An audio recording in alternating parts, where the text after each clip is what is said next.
Malunggay guys.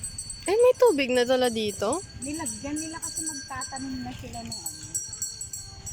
Ito guys, masarap tong i-ano. Itong kanyang mga ano, mga tawag sa ito, bulaklak. Masarap ito ilagay sa hinabraw at saka isa salad. Alam niyo ba yun?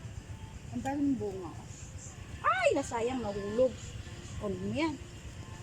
Kaya ano natin yan, kasali natin doon sa ating lulutuin na ulam. Ano na kaya yung wire na yan?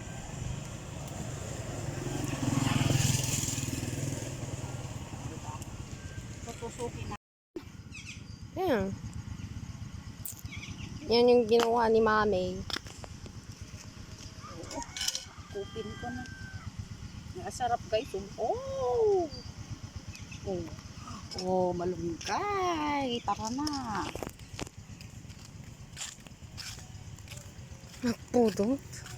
Dito lang yan guys. Bahay namin eh. Yan ang aming bahay. Bahay na simple.